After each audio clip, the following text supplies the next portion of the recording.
A je napríklad jedno pravidlo to, že 3 veci spolu strašne súvisia. Je to obrana, zdroje a prosperita. Prežite tam s nimi nejakú dobu, vidíte, čo znamenajú hodnoty, čo znamenajú ľudské práva častokrát, nebo neznamenajú. Sme boli s kurdskými jednotkami práve na frontlinách. Počujete streľbu na jednom rohu tej ulice, tak na tej druhej ulici sedia dvaja detkové na ulici a hrajú šach. Po 7 rokoch vojny tá krajina má pred sebou proste ako desítky let, kým sa z toho bude ako dostávať.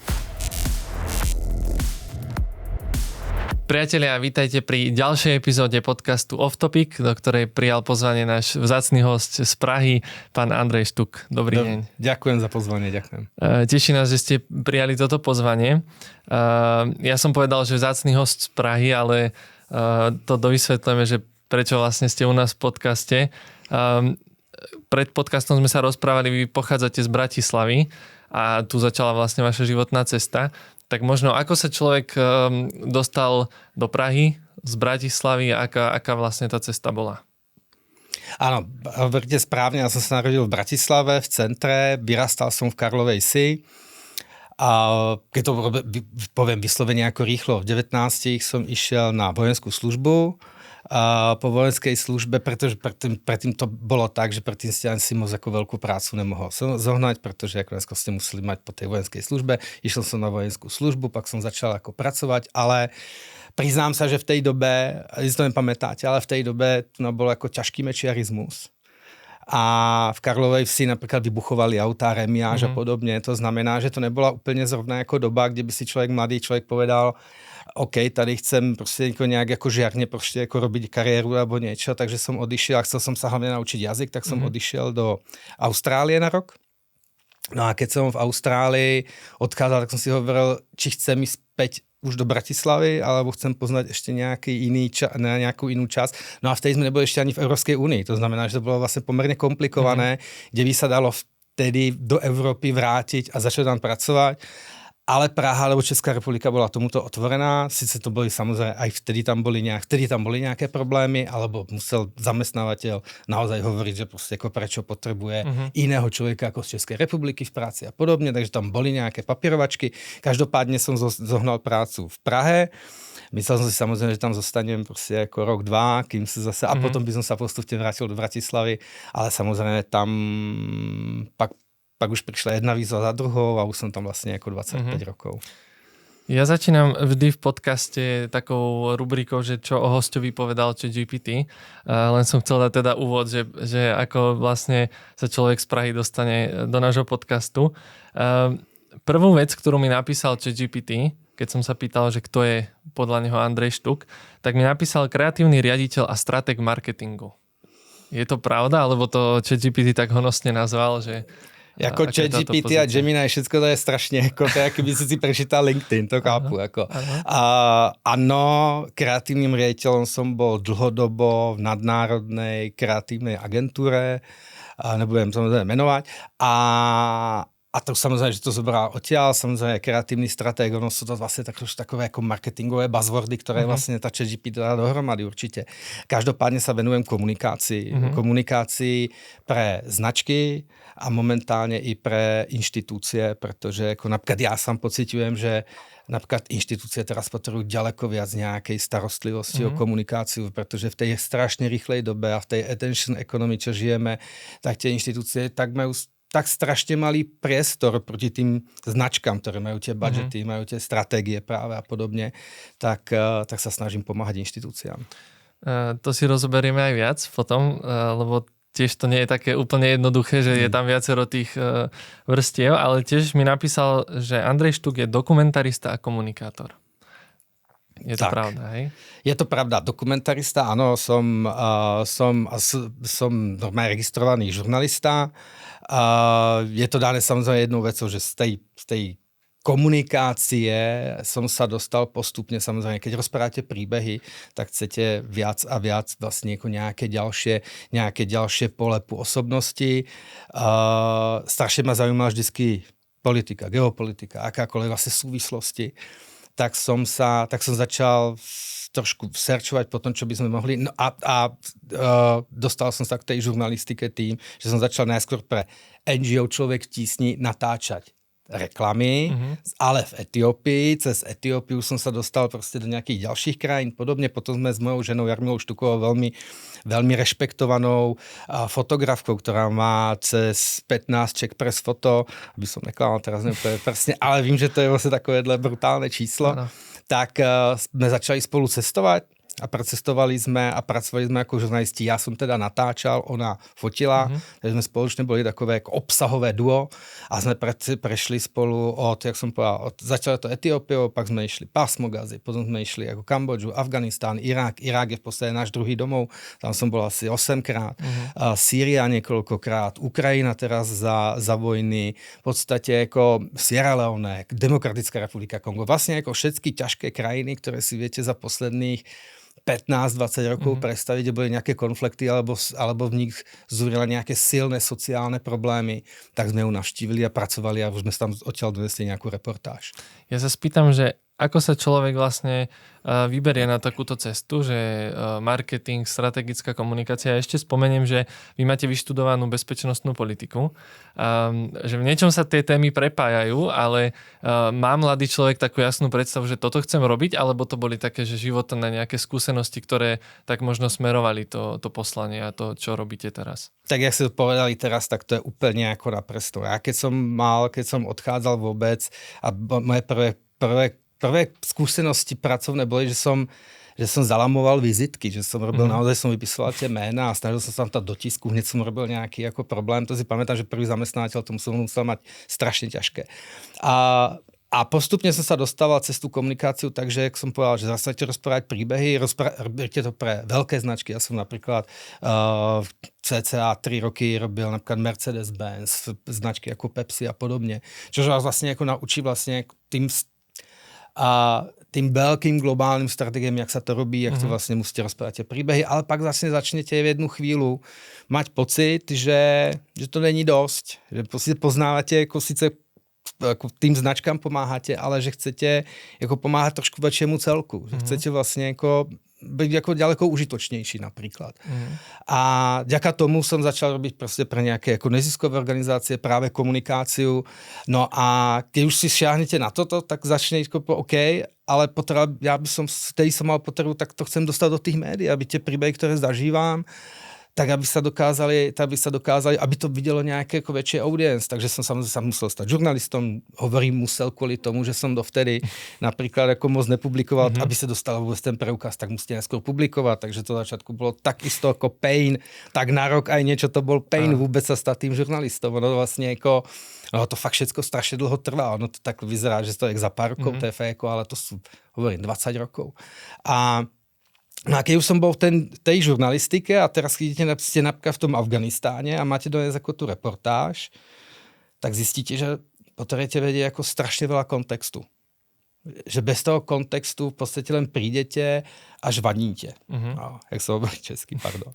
A tak som si hovoril, OK, ale ja potrebujem vedieť ten kontext a vždycky ma strašne zajímal, tak som si vyštudoval bezpečnosť na Sever univerzite, ktorá je rešpektovaná univerzita v Prahe práve kvôli tomu, že sú tam absolútne bezpečnostné špičky.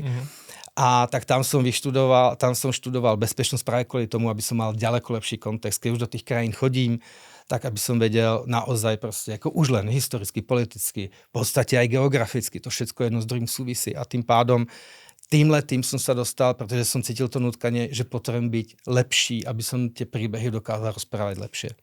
Ja sa spýtam, že akým spôsobom tie spolupráce s rôznymi značkami prichádzali, lebo od vizitiek, skladania vlastne strihania nejakých základných vecí, pracovať pre spomínané značky, tam musela byť ako keby veľká cesta, hej, že ako mladý človek vlastne možno má mať takú tú ambíciu, že chcem vlastne kráčať tou cestou, ale možno nevidím, že kde všade prídem.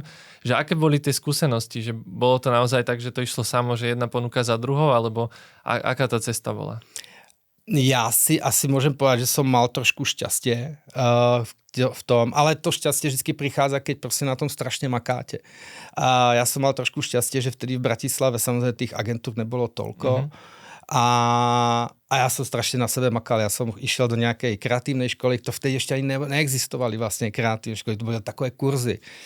No a keďže proste ako moja mama a otec mali grafické štúdio, tak ja som po večeroch a po nociach vlastne na jejich som sa učil tie grafické programy. Ja som si robil svoje vizuály a som sa učil sám trénovať tú hlavu, jak funguje ako kreatívne, nekreatívne, si je dosť dobrá, nebo tak je to všetko nejaký ako proces. No a potom som došiel do prvej reklamnej agentúry, kde som ukázal sériu 6 vizuálov.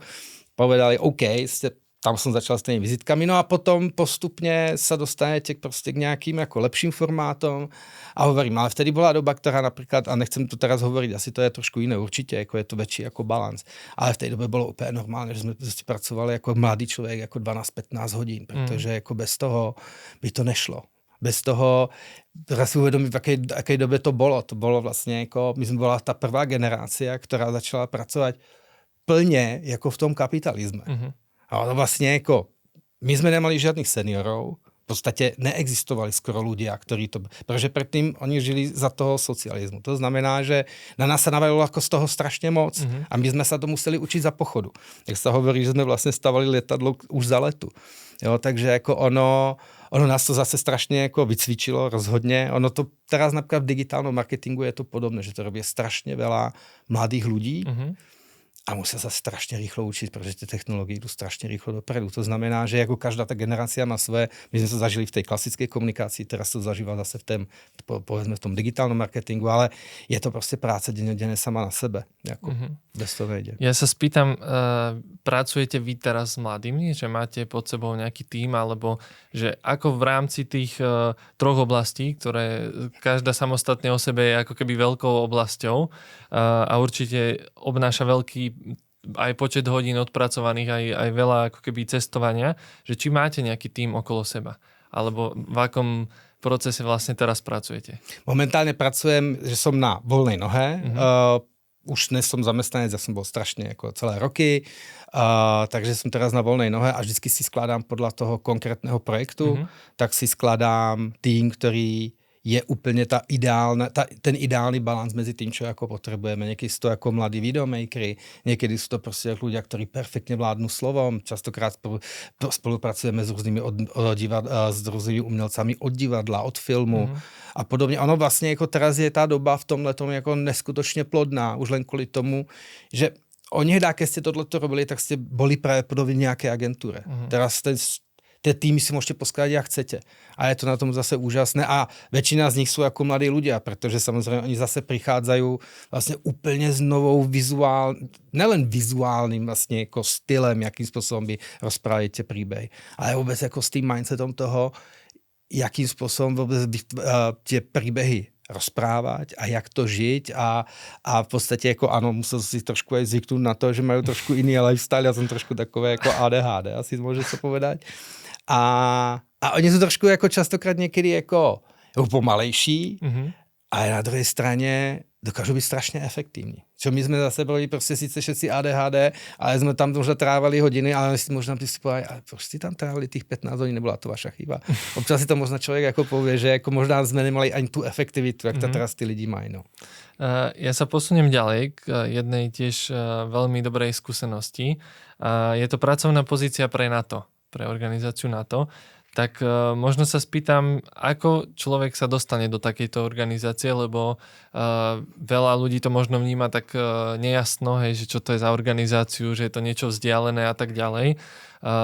Aj keď teraz vlastne, keď vypukla vojna, tak na to sa dosť často spomínalo rôznymi ako keby spôsobmi. Tak ako sa človek dostane na takúto pozíciu? A čo konkrétne možno ste tam robili? Ja to práve upresním, kde som bol a trošku to zasadím aj do toho kontextu. Keďže som vlastne vystudoval tú bezpečnosť, tak a urobil som, a jak som spomínal, predtým som robil komunikáciu, žurnalistiku a do toho tú bezpečnosť, tak som vytvoril nejaký základný rámec toho, jak by sa mala robiť strategická komunikácia, čo je samozrejme teraz trošku takové ako, napríklad my aj v Čechách sprosté slovo, pretože sa to úplne stoxičnilo niekam, kde to vôbec nemalo byť, ale to ako občas stane niektorým názvom, ale naozaj komunikácia inštitúcií. A vďaka tomu, že som robil tú bakalárku, kde som spomenul práve i zakladateľa strategické komunikácie pre NATO, pre tú celú víziu Marka Lightyho, tak som mu potom zavolal, práve som mu najskôr skontaktoval cez LinkedIn, pak sme spovedali, že si teda zavoláme. On mi vysvetlil, že ako Andrej to asi nepojde úplne tak, že by som išiel práve ako do toho NATO s tým, že som vlastne nejaký civilista, takže mi vysvetlil trošku systém. Každopádne ma tým neodradil. Keď mi vlastne povedal, že tam vlastne nemám čo robiť, tak ma neodradil. Tak som stále vypisoval vlastne do tej Rigy, do toho Lotyšska s tým, že si myslím, že mám čo priniesť práve kvôli tomu, že som človek, ktorý má viac ako 20 rokov skúseností v marketingu a že vlastne teraz tá bezpečnosť a že som žurnalista jedno s druhým, takže by som vlastne ako mohol byť proste platným členom aspoň po nejakú dobu, tak mi navrhli, a to je jeden slovenský kolega v tej dobe, ktorý tam bol, alebo reprezentant Slovenska, nebudem menovať, neviem, či sa tady ako menú alebo ne, tak nebudem konkrétne menovať, výborný človek, ktorý bol zástupca ministerstva obrany v tej dobe tam, práve v tej Rige, tak vo finále ten mi povedal, OK, nám to je strašne zajímavý, poď, a ja som tam práve, ten kontrakt bol na pol roka, aby som tam mohol s nimi ako byť. No a vďaka tomu som videl, jak oni tú strategickú komunikáciu riešia, ako sú to najväčšie ako problémy, a mal som možnosť sa vlastne ako tam stretnúť i s tým medzinárodným tímom od Britov, Kanaďanov a podobne, ktorí to už robia na nejakej úrovni, Švédi boli výborní, a na základe toho som nejakým spôsobom dal dohromady nejaký môj systém so všetkými tými ako skúsenosťami. No a začal som tam, prvýkrát som to odprednášal interne. No a malo to strašný úspech, no a potom som začal prezentovať v tých ďalších krajinách, ktorí tam ako boli, takže som to prezentoval napríklad ako generálnemu štábu Polska. No a pak to vo finále ako dopadlo tak, že som bol pozvaný práve do NATO School of America, čo je ako univerzita NATO štátov v Nemecku. No a tam som takisto prezentoval, tam som mal takisto už nejaké dve veľké prezentácie práve toho môjho systému. A na základe toho systému teraz sa vlastne snažím pomáhať i inštitúciám. Ja sa spýtam, že čo bola taká najvzácnejšia skúsenosť? Alebo že keby mala byť jedna vec, ktorú poviete, že toto som si odniesol odtiaľ, že čo to bolo? Myslím, že to je ten samotný proces. Samotný proces toho, že vám povedia, že to vlastne vôbec není pre vás. Že vám povedia, že vlastne tam nemáte čo robiť. Ono vlastne je úplne, ako v podstate si hovoríte, tak ako jasne, asi dokážete zaakceptovať. Ale nakoniec si poviete, ja to skúsim, pretože si myslím, že to vlastne ako, že mám k tomu čo povedať, že môžem niečo ako priniesť. No a keď proste ako ste dôslední a idete potom, ja som si normálne urobil program na to, plán, jak budem stále proste programovite každé 2 týždne tam posielať e-mail, jo. Ja som možná som ich vlastne som strašne možno otravný, ako jo. Ale vďaka tomu som sa k tomu ako dostal. No to znamená, že ten samotný proces bol asi to najdôležitejšie, ale ja som si tohle takhle ako už zvykol v tých predošlých vlastne ako mojich či už komunikácií, ale aj v tej žurnalistike. To je vlastne ako stále podobné. Z začiatku keď len začínate, tak väčšinou, jak to rozprával vždycky Gandhi, najskôr si vás vôbec nevšímajú, potom sa vám smejú a pak s vami začnú bojovať častokrát, jo. Ale proste ako to, tak je to, ten proces takhle ako je, najskôr ste ako absolútny nobody.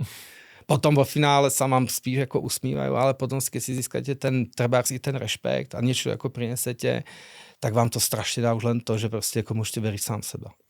Bolo to také aj v rámci toho NATO, že videli ste tam také chvíľku ako keby aj pri tej prezentácii, že toto vlastne je od veci alebo tak, alebo to bolo hneď, že vy ste im odprezentovali tú myšlienku a vlastne nabehli tie procesy? No to nie je tak jednoduché, pretože ako čo si bude, ako väčšina tých ľudí, ktorí tam bola, tak samozrejme boli úplne z nejvyššej spoločnosti. Ja, čo som samozrejme v tej komercii bol zvyknutý, tak spolupracujete s marketingovými oddeleniami, ktoré vlastne ako drvú väčšinu toho znajú a už sa bavíte v podstate o podrobnostiach toho, vlastne, jak by vyzerať konkrétne komunikácia na toto pol roka a podobne. Ale teraz si predstavte, že máte vlastne úplne iný mozek proti vám. Jo? Oni sa naozaj, proste dobre je tam človek z armády, ktorý predtým bol v logistike. A vy im teraz vysvetľujete, jak funguje komunikácia ako holisticky od A do Z. A napríklad na mňa takhle upozerali. Ja som si teda v polovne tej prezentácie som si hovoril, to je strašidelný, to je fail, úplný totál. No a na konci normálně mi povedal ten jeden z nich sa povedal, ty, to je super. Ja som prvýkrát pochopil, jak funguje komunikácia. A keď to byl jeden, tak som si povedal, OK, už je to dobrý. Ale už keby som len išiel s tým, že to povedal jeden z tých jako 20, tak je to dobrý. Ja sa spýtam, lebo vy ste to tak načrtli trošku, že iný mozog proti sebe, hej, alebo človek, ktorý inak vníma.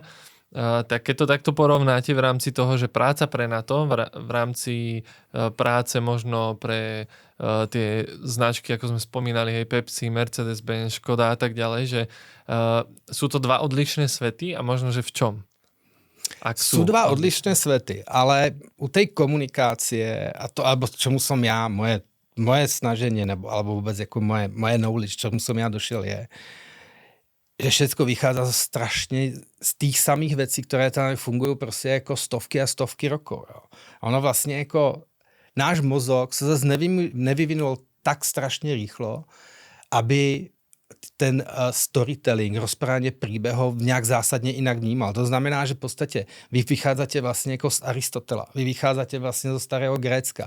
To je prvá vec. Maslowova pyramída potrieb je tady prostě jako desiatky rokov. Ale prostě samozřejmě už je prekonaná. Ale keď si z nej vezmete nejaké veci, zase ten mozek rieši ale tie samé veci. Tie potreby sú stále rovnaké. Máte vztahy, máte nejakú, že potrebujete byť uznávaný. Všetko vlastne stále funguje. A to znamená, že ja som v podstate, ako keby zobral všetko, čo som za tie 20 rokov vlastne ako to, čo som prostě ako pochytil, že čo mne napríklad u tej komunikácii najviac pomohlo a snažil som to robiť ako takto poskladať, aby to aj pre človeka, ktorý v živote v komunikácii nerobil, aby to mohol prostě pochopiť, lebo som povedal, je to tvoj mozek. To vlastně jako je teraz úplně jedno, či máš ľavú nebo pravú hemisféru, ale vlastně je to o tom, že vlastně tie mozgy sú máme stále stejné. To znamená, že vo finále dojdete k tomu, že to dokážete urobiť tak univerzálnu tú komunikáciu, aby to pochopili i tí, ktorí v tej komunikácii vôbec nepracujú. Ja sa chytím jedného princípu, možno taká vytrvalosť, alebo že to, ako ste sa vlastne dostali, aj keď vám všetci hovorili, že to sa nedá, tak prepojím to a spomeniem to v kontexte tých konfliktov a toho dokumentovania, mapovania vlastne tých vojenských zón. Ako sa k tomuto človek dostane? Lebo to už nie je sranda, že to už nie je niečo, kde môžem, poviem to tak možno nadnesenie, že z pohodlia kancelárie riešiť to, ako možno človek rozmýšľa tak, ale že tam už sa s tým konaním stretávam priamo. A môžeme sa porozprávať o tom, že či ste boli tak blízko, že možno nejaké životohrozujúce situácie, ale že ako sa človek od toho štúdia bezpečnostnej politiky štátu, od tej kreatívy vlastne dostane do dejiska vlastne vojny. Ako som spomínal, tam je dôležité jedna vec, že z tej komunikácie som chcel naozaj vystúpiť len z tej komerčnej komunikácie. Začal som naozaj a vďaka tomu, že moja manželka je naozaj rešpektovaná fotografka v Čechách alebo vlastne ako mimo Čiech už, ale tak ona samozrejme už ten prístup ako mala a už chodila práve, pretože ona sa vyslovene ako venovala práve ako ťažkým sociálnym tématom. Napríklad prvá jedna z prvých reportáží bola, keď bolo zemetrasenie na Haiti, tak tam odišli práve a vlastne ako v tých ruinách to sledovali a donesla krásnu reportáž, ktorá potom vyhrala jej prvé Czech Press Photo. No a to znamená, že ja som si hovoril, OK, ja by som práve mohol vlastne takisto v tomhletom niečo nejak pomôcť. Jo? Ja zase, keďže som predtým robil spústa krátkých formátov, videoformátov, tak som si povedal, OK, ty fotíš, ja natáčam, tak by to mohlo ísť. No prvá prekážka bola, no nejsi žurnalista, nemáš preskartu, no tak ťa nikam nepustia. To znamená, že som teraz urobil tu prostě, jako to znamená, že som musel, jak som hovoril, rok stráviť tým, aby som vôbec odpublikoval, aby som mohol, to dnes musíte publikovať, musíte najskôr prostě jako vydávať články, tak som začal písať články z domácich vlastne, jako z domácich témat, robili sme takový jako strašně zajímavý, napríklad jedna z prvý dokument bol, už by teraz asi možná jako nevzýšiel, jo, ale bol to pre Objektiv Českej televízie, sme urobili takový jako krátké video, ktoré sa volalo Kerky z basy. A natočili sme to s naším kamarádom Tatérom. Sme natočili krátkej film, reportáž z romskej osady Rakúsy u pod Popradom v Tatrách, kde to byl strašně zajímavý koncept, protože jak jsme ty kreativci, tak nás napadlo, tak kdybychom natočili ten reportáž, tak je tu nuda. Tak jsme si povedali, OK, on je strašně potetovaný, má tetovala i mě jedno s druhým, a mě strašně vždycky zajímalo, že ty lidi, kteří se vrací z té basy, oni mají strašně zajímavé tetovania. Tak jsme normálně, my s Jarmilou, s našou mojou manželkou, tak jsme išli do těch Rakús, kde jsme prostě jako išli vyjednávat natáčaně videa, kde ta myšlenka byla, že náš kamarád skvělý Tater, urobí 3 tetovania, obrázky a potetuje 3 lidí z té cigánské osady a zároveň oni mu na oplátku ukážu tie tetovania, ktoré majú z basy a on si ich obkreslí. To, keď sme nám prvýkrát povedali tomu Vajdovi, to byl úplně úžasný člověk. Že se zbláznili, že to budete takové. A představte jako romskou osadu. Naozaj úplně jiný životný styl. No nakonec prostě povedal, OK, tak to pojďme zkusit. A normálně to tam prostě někde prednesol a zavolal nám asi za 2 týždně. No tak jsme se teda dohodli, že do toho jdeme. Takže jsme urobili tuhletu reportáž. To byla jedna z těch prvních mojich publikací. Kerky z basy, ještě to stále někde na YouTube jde najít. Je to strašně zajímavý. No to má hrozný ohlas dokonce, ale to v tom objektivu snad má ještě jako několik repríz, protože to bylo strašně žiadané. A takže jsem takhle jako publikoval až na základě toho, keď jsem mal ten prespas, protože jako keď chodíte do těchto krajín, tak tam nemůžete na turistické víza. To je samozřejmě jako absolutně na to zabudnite. To znamená, že musíte být jako žurnalista. To znamená, aby som se já vůbec dostal na tě města, tak jsem musel mít ten žurnalistický preukaz. Už když jsem ho dostal, tak jsem mohl jít do prvá takováhle cesta byla, myslím, pásmo Gazy. Tak jsme byli v pásmu Gazy, tam jsme si vybrali takovouhle cestu a právě moja žurnalistická, protože jsem byl v té Etiopii, právě moja žurnalistická cesta byla právě jako sem. Máme takový jako dlhodobý projekt totižto, a který se volá One Blood Project. Má to aj web onebloodproject.com, teraz s tím pokračujeme a za 2 týždně jdem do Nigérie právě s Jarmilou. A je to o tom, že vždycky jsme se v každej časti, alebo v různých častiach sveta vždycky jsme našli nějakého mladého člověka, který má ale podobnou vášeň pre niečo jako napríklad člověk z Čech. To znamená, dám príklad, našli jsme jediných 3 skateboardistů v Bangladeši. Takže jsme išli za skateboardovou komunitou v Prahe a jsme povedali, hele guys, máme takový jako koncept, volá se to One Blood. My jsme zkoukali s těmi skatami. No a víte, my bychom chceli jako urobit jako společné video, že byste nám zase vy byste ukázali nějakých pár triků, dali byste nám skatey, protože ty kluci vlastně v Bangladeši vůbec nemají skatey, podporíte takhle mladých skateáků a celá ta myšlenka je o tom, když máte společnou vášeň, tak je úplně jedno, jako máte krev. A takhle jsme robili a v pásme Gazy, to byla ta jedna z těch prvých, a v pásme Gazy jsme zase našli skupinu breakdancerů. Jako uprostřed Gazy, jo, kde tam lítají častokrát rakety a víme, jak to tam vyzerá teraz. Ale našli jako partu breakdancerů, který jsme zase napojili na jako výborného prostě českého b-boya. Potom jsme byli v Ugandě, kde jsme zase mali repera, který jsme zase potom ho dotáhli do Čech dokonce na festival, velmi jako takový ten známý repový. To znamená, že takhle se to snažíme jako robit. Takže týmito vecami som ja získal potom ostruhy, týmto One Blood projektom, no a samozřejmě potom časom prišli tie ťažšie témata, vojna s Islámským štátom.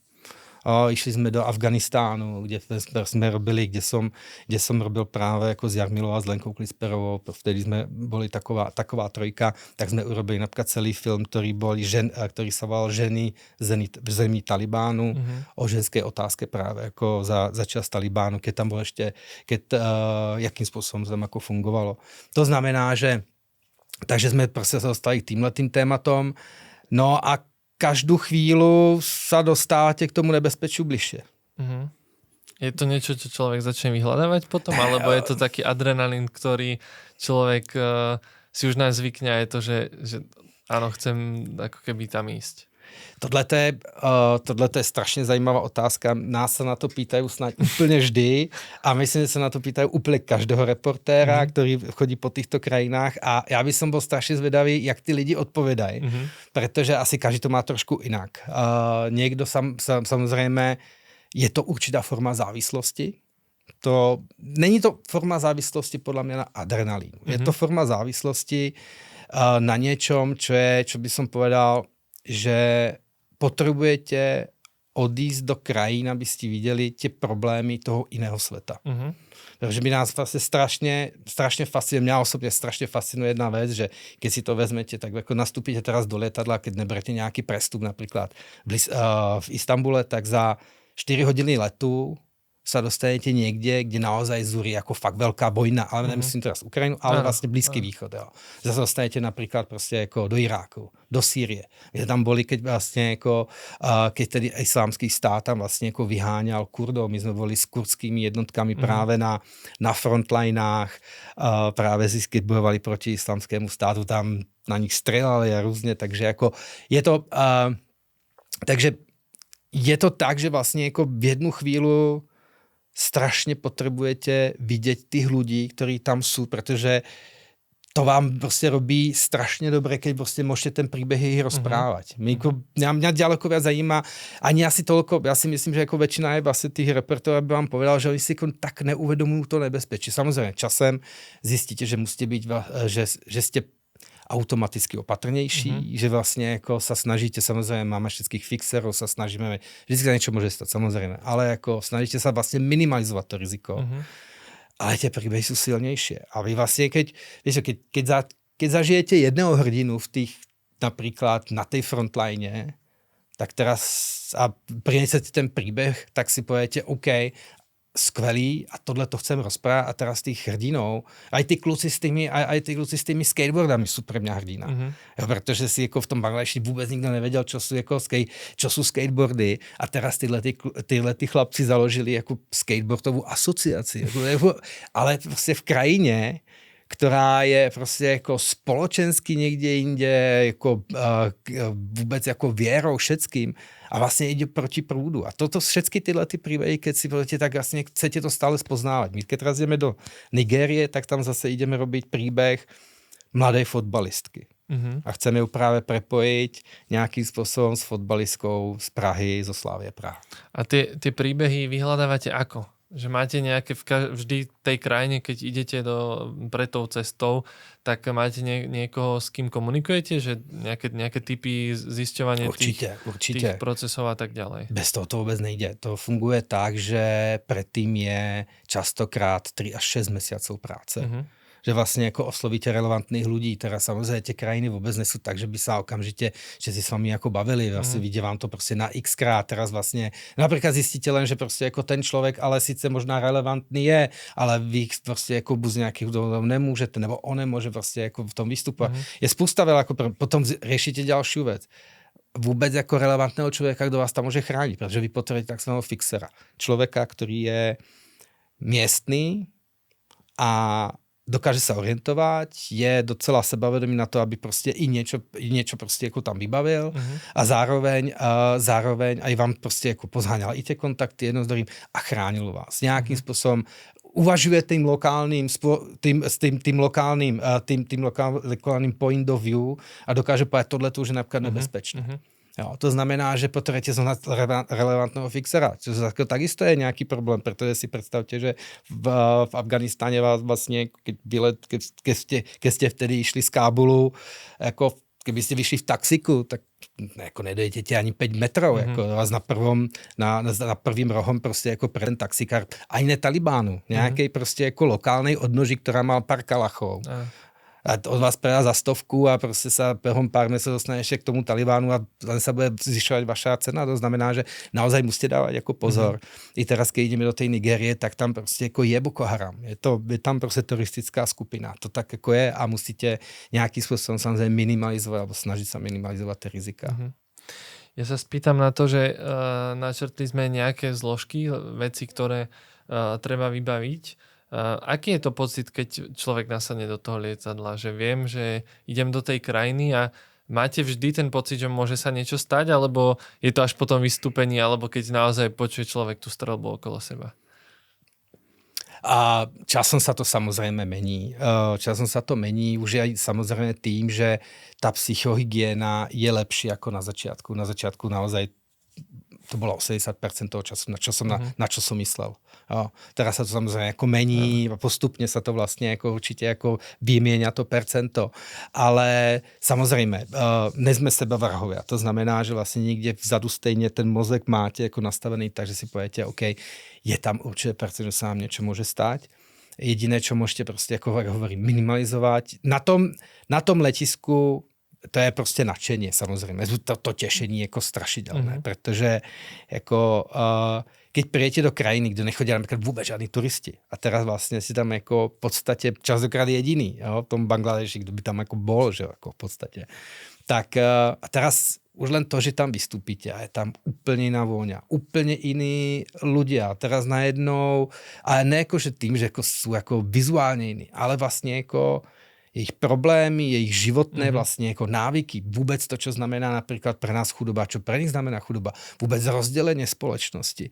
Jako naraz na vás dýchne vlastně ta vaša, že jste strašně malí, ale sa musíte strašně veľa toho učiť, aby ste dokázali chápať a aby sme častokrát, čo já si ještě vždycky hovorím, aby jsme z té Evropy, my neboli takový jako sebestřední, jak má fungovat svět.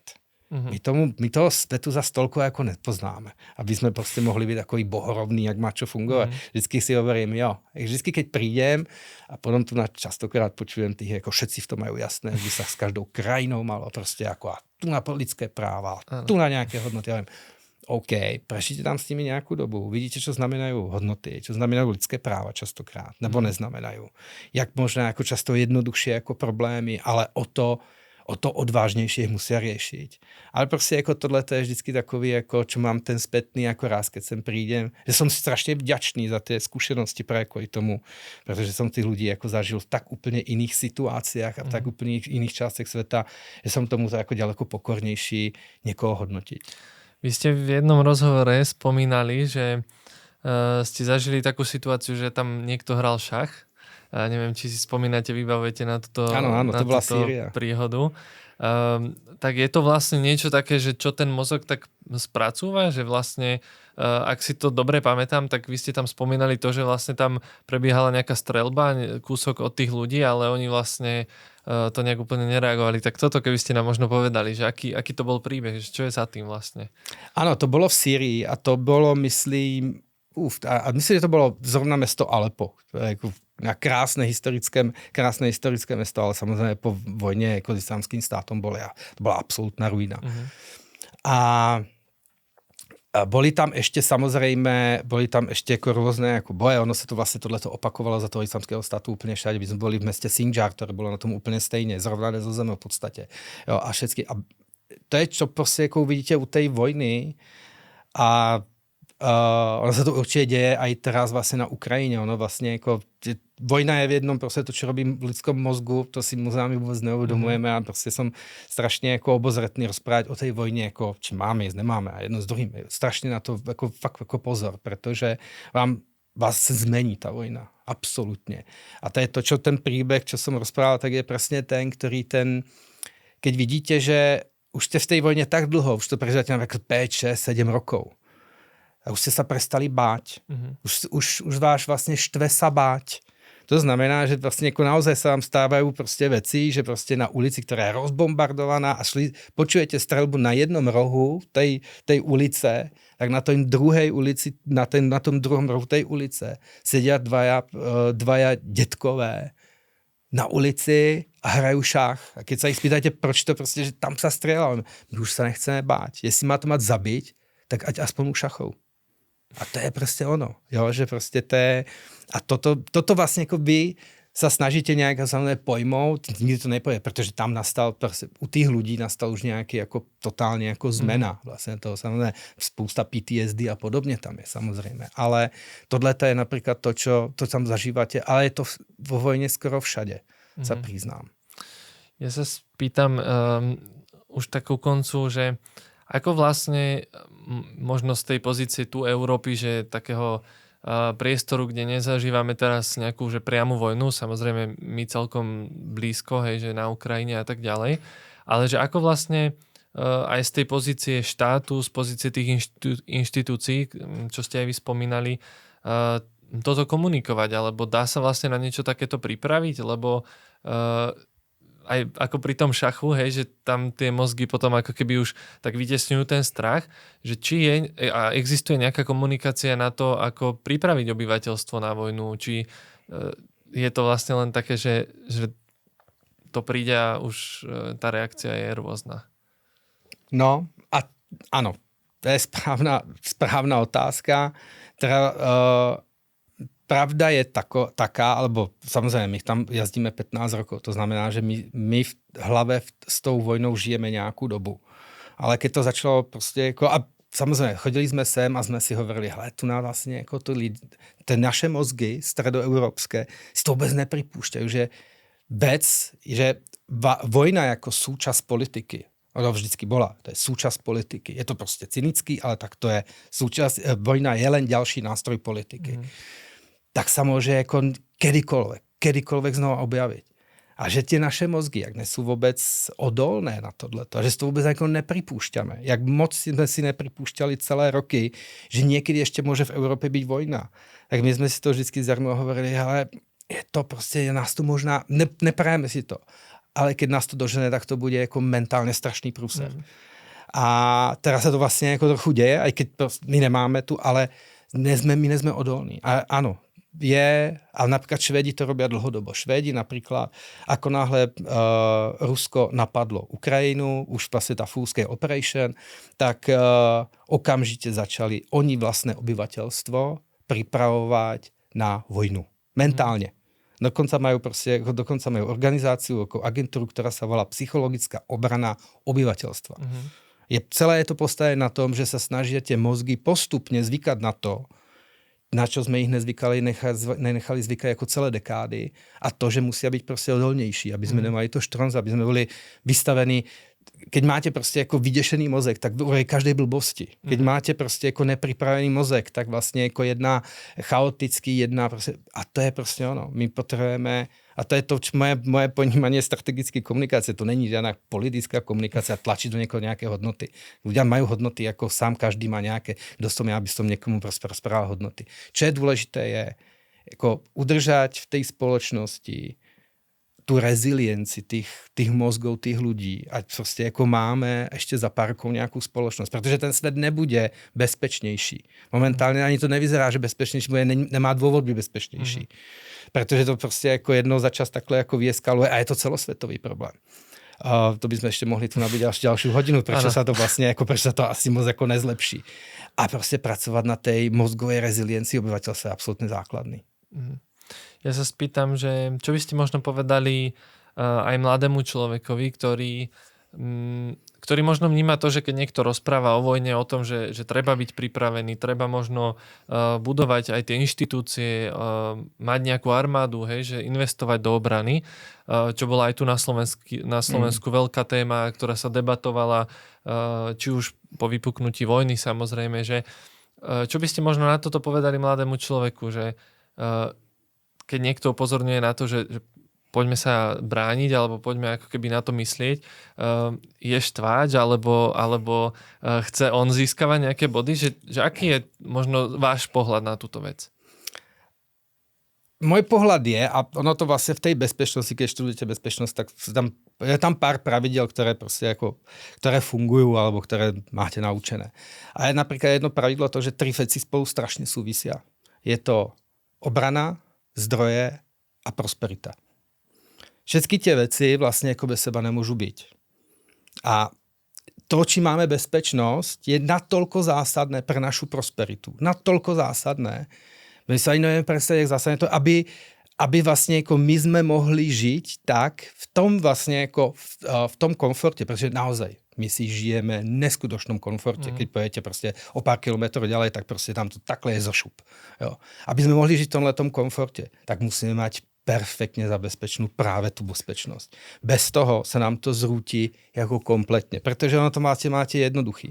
Aby vlastne ako aby spoločnosť, čo už len niečo ako budovala, buď len utrácala, tvorila hodnoty, výskum, vývoj, čokoľvek, čo sa ako vlastne deje, tak nemôžete robiť, keď tam je vojna.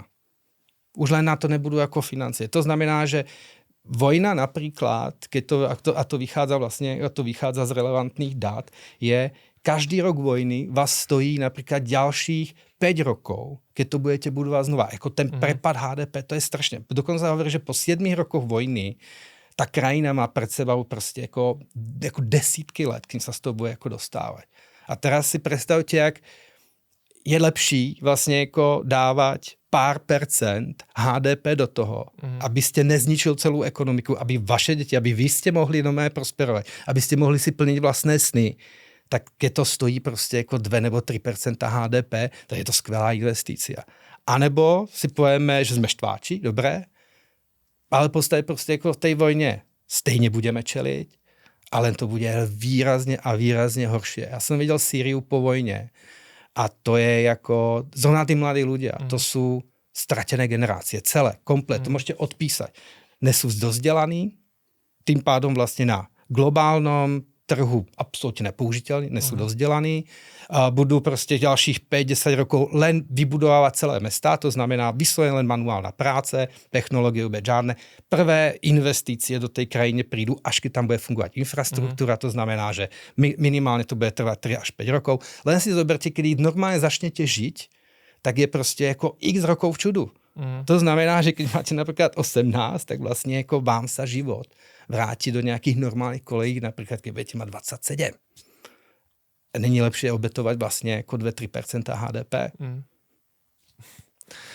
Na záver by som vám tam chcel dať priestor a dal takú možnosť pre mladých, že čo by ste im odkazali? Aj v kontexte možno toho, čo sme sa rozprávali, ale aj v tých vašich skúseností, či už tých vojnových konfliktov, toho, čo ste vy prežili, videli, že jedna myšlienka, ktorú by mal mladý človek možno v tých 18 rokoch počuť, aby nepremárnil život do 27. Já nechci vyzňať jako otec Furat, to bylo z takového jednoho seriálu. Možná to znáte. Každopádně. Žijeme v časti sveta. Jako fakt je to strašně málo, prostě milionů na světě, ktorí si môžu žiť tak, jak si žijeme my. A každý jeden deň môžeme študovať, môžeme robiť výskum a vývoj, možná ne úplně jako teraz napríklad, jako tu, ale možná prostě v blízkých krajinách. Môžeme cestovať, napríklad ten Erasmus plus a všetko, to sú neskutočné výhody. Jako spoznávať vôbec jako to a prostě nasávať všetky vlastně jako vedomosti a všetky životné štýly, které sú jako možné. To je tohleto, my jsme mali být strašně vďační, že tohleto máme a musíme to využívat naplno a pak je to len našou prácou, jak budeme, jako čo chce. My jsme v části světa, kde si můžeme plnit sny. V takové Syrii si nikdo si žiadne sny neplní. Nikdo si vlastně neplní pár kilometrů od nás. My si naozaj tie sny môžeme plniť, tak to naplno využíme. Toto bol Andrej Štuk. Ďakujem za príjemný rozhovor a verím, že niekedy na budúce budeme môcť rozobrať aj tie ďalšie témy, na ktoré dnes neprišlo. Budem sa tešiť. Ďakujem pekne za pozvanie. Vám, priatelia, ďakujem za sledovanie dnešnej časti ďalšej podcastu Off Topic a vidíme sa znova opäť o 2 týždne. Majte sa. Čaute.